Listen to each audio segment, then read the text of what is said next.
दोस्तों नमस्कार, मैं हूं आपका दोस्तों सका में जुगानी। आप देखें ज्वाइंट टाइम, सीधी सी बात करेंगे एफआईआई की बिकवाली कब रुकेगी। अब आज सवेरे सवेरे इस बात का चर्चा करना बनता है और ये मैं अभी आपके लिए बना रहा हूं। सवेरे आपको 5-5:15 बजे वीडियो मिल जाएगा। तो एफआईआई की बिकवाली के संदर्भ में मैं करूं, अगर कल की मार्केट का मैं देखूं तो मार्केट में हल्की सी गिरनी दिखाई दी है, सिर्फ और सिर्फ आईटी सेक्टर को छोड़ करके। तो जिसका रीजन क्या है कि देखो भाई, वहां का अमेरिका का इस समय सेंटीमेंट काफी पॉजिटिव है, क्योंकि उनका जॉब का आंकड़ा जो वहां पर बोलते हैं बेरोजगारी भत्ता, जब वो वहां की सरकार नहीं मांगती है, बेरोजगारी का भत्ता का क्लेम कम होता है, तो वहां पर सारे सिग्नल्स ठीक ठाक दिखाई देते हैं। तो जब से उनके जॉब के आंकड़े आए हैं तब से अमेरिका वालों की पौ बारह हो गई है, बाकी लोगों की खास करके इंडिया के लोग हिले हुए हैं। और शाम के वीडियो में हमने जबरदस्त चर्चा करा हुआ है किस प्रकार से हमारी एफआईआई, किस प्रकार से हमारी सरकार, ये लोग सारे के सारे सो रहे हैं।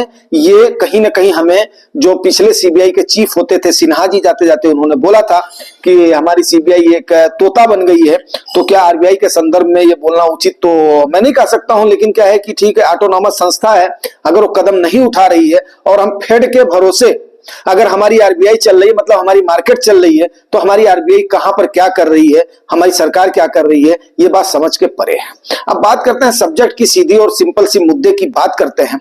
तो यहां पर देखो भाई, एफआईआई काफी स्मार्ट है, इसमें कोई भी संदेह नहीं है। वो आपके यहाँ की हर बात को, हर चाल को, हर ढाल को वो जानते हैं और उन्हें ये बात पता है कि भाई मेरे, अभी आपके इंडिया में आने वाले समय पर होने वाला क्या है, सरकार आपकी क्या स्टेप लेने वाली है, सरकार आपकी क्या करने वाली। सबसे बड़ी किस पे जाती है भाई, देखो नाम ही है कि भाई आप तो सरकार हो, सीधी और सिंपल सी बात है।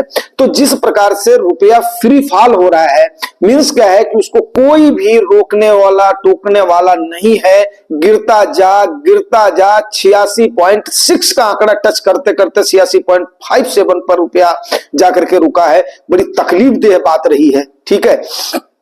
तो अब उसके बाद में एक तो रुपए का रीजन होगा। अब रुपए का फॉल का रीजन यही है कि आपके पैसे की वैल्यू ही गिर रही है। तेल का खेल तो समझ में आता है, चलो वो मानते हैं, वो साजिश हो सकती है, वहां पर वो हो सकता है कि आपको दबाया जा रहा है, ये किया जा रहा है, लेकिन कुछ हद तक तो आपके आंकड़ों पर है। जितने आंकड़े हमने सामने वाले वीडियोस में दिए हैं, आप लोग उसको देखिएगा, जितने आंकड़े हमने आपको दिए हैं, मेरे ख्याल से वो आपको मतलब उसके लिए बहुत ज्यादा होंगे। तो आज के समय पर मेरे कहने मतलब यह है कि भाई देखो, अब वो जमाना नहीं रहा कि लोग खास करके अपने आप में ही करे रहेंगे, उसके बाद में जाकर के फिर वहां पर न्यूज जो रूम का चक्कर काटेंगे, भैया मेरे एडिटोरियल डाल दो, मेरा आर्टिकल डाल दो, फिर वो 10 बार काट छांट होगी, ये होगा, जब तक नाम नहीं आएगा तब तक वो नहीं करेंगे। अब जमाना ऐसा हो गया कि भाई आपके पास है, आपने फ्री मंच में डाल दिया है, अब वो लोगों तक जा रहा है, लोग उसको कितना लाइक करें, कितना पसंद करें, वो चीजें हो जाती हैं। एक चीज तो ये हो गई। अगली चीज मैं आपको एक बात बताऊं कि जब तक आपकी कंपनियों का रिजल्ट, तो अलग बात हो गई, कंज्यूमशन है तो कंपनियों के रिजल्ट सुधरेंगे।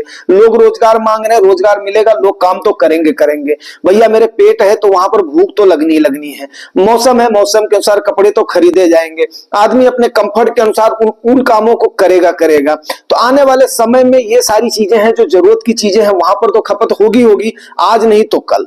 बट सबसे बड़ी बात क्या है कि जो खर्च करने वाला तबका है, जो कमाने वाला तबका है, अब ऐसा तो है नहीं कि डिफरेंसेस कहीं पर नहीं है, हर किसी को इक्वल कर दिया जाएगा। मैं सत्य बात बताऊं, मैं एक किसी आदमी का मैं कोट बताना चाहूंगा कि आज की डेट में आप सबके पास, आपको पता है कि केवल सारा पैसा किसके पास है? 3% लोगों के पास है। आज अगर आप सारा पैसा इकट्ठा करके पूरे जितने 1 अरब 40 करोड़ लोग हैं, सबको इक्वल बांट दो, आने वाले 5 सालों के अंदर आपका पैसा घूम करके वहीं पर ही चला जाएगा, उन्हीं 3% लोगों के पास चला जाएगा, ठीक है। तो उसी प्रकार से जो मध्यम वर्ग है, ये बात बिल्कुल मानने वाली है कि अगर उनके हाथ को ढीला नहीं छोड़ा जाएगा, अब सरकार उसको सिरिंज लेकर के चूसती ही रहेगी, तो उसके बाद में खर्च कौन करेगा? फिर आपकी अर्थव्यवस्था की पहिया कैसे घूमेगी? अब सरकार को चाहिए अपने हिसाब से खर्च करने के लिए, सरकार को चाहिए अपना, जिसको बोलते हैं, स्वार्थ सिद्ध करने के लिए, तो वहां पर कहीं ना कहीं हमारे ऊपर, आपके ऊपर वो चाबुक तो चलाएगी। हमारे जैसे, आपके जैसे बहुत सारे लोगों पर चलाएगी और वो चला रही है। अगर इसको थोड़ा सा सरकार ढीला करती है बजट में तो मेरे ख्याल से उम्मीद है कि FIH को थोड़ा सा अट्रैक्टिव लगेगी इंडियन मार्केट, क्योंकि वो बहुत ही लेस पैसे पर काफी ज्यादा प्रॉफिट पर बैठे हुए हैं। और हमने आपको शाम को काफी सारी चीजों को कर दिया था, उसको मैं एक बार अगर उद्धृत करके फिर दोबारा करूं तो एक्चुअली जो करना भी चाहिए, जैसा कि हमने आपको बताया था 61 लाख करोड़ रुपया आपका सुहा हो गया 27 सितंबर के बाद में, आंकड़ों के साथ, फैक्ट एंड फिगर के साथ हमने आपको बताया था। जिन लोगों ने नहीं देखा होगा वो लोग जान लो। फिर 13 जनवरी को टोटल हमारा हो गया, मतलब जो है ये क्या नाम है, एक दिन में आपका 13 लाख करोड़, ठीक है ना। जो 13 जनवरी को आपका ये था पैसा था 418 करोड़ था और टोटल 461 लाख करोड़ था, तो मतलब एक दिन में आपका 13 लाख करोड़ रुपया 13 जनवरी को गिरा है, ठीक है ना। 14 जनवरी की मैं बात नहीं कर रहा हूं, जो है बीता हुआ कल है। और उसके बाद में जनवरी महीने में आपका टोटल 27 लाख करोड़ रुपया डूबा है। 31 दिसंबर को आपके म्यूचुअल फंड की जो हिस्सेदारी थी वो 15% थी ओवरऑल मार्केट कैप में।